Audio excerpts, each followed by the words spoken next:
大家好，是小鹅。今天呢，分享一个蒸玉米面蛋糕，无糖无油，低脂营养又健康。所需食材是6个常温的鸡蛋，200克玉米面，也可以用低筋面粉。我们先把鸡蛋打入一个小碗中，这样防止出现一个坏蛋，坏了1碗鸡蛋。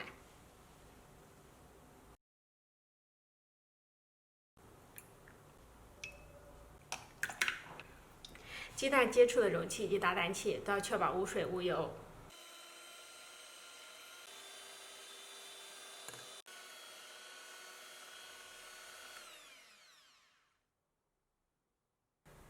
最后打发到可以立起来一根牙签，这样就可以了。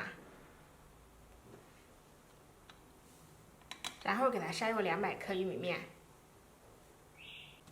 没有玉米面也可以用低筋面粉。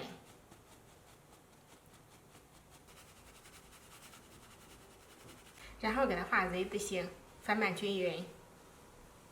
我们注意不要划圈搅拌，以防消泡。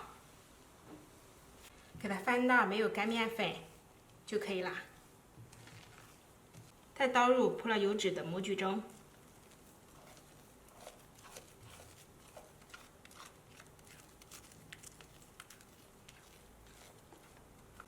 把它给用力的震平整。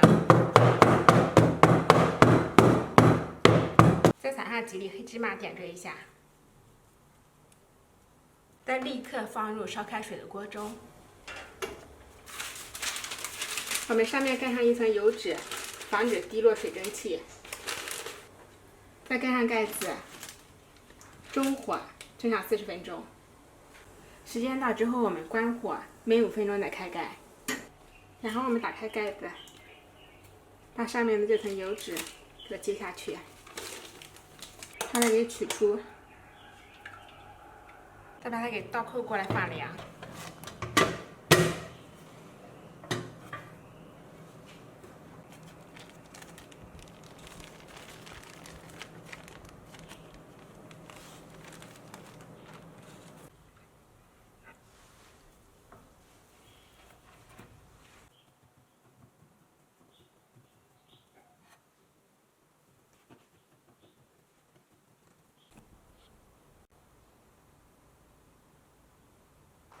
这样做出来的玉米面蛋糕，无糖无油，不用分离鸡蛋，更加的简单、营养、健康。和传统的鸡蛋糕相比，没有那么的松软，口感也没有那么的细腻。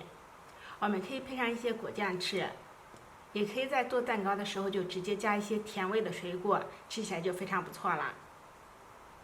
喜欢吃蛋糕又怕胖的朋友，可以这样收藏起来试一下哦。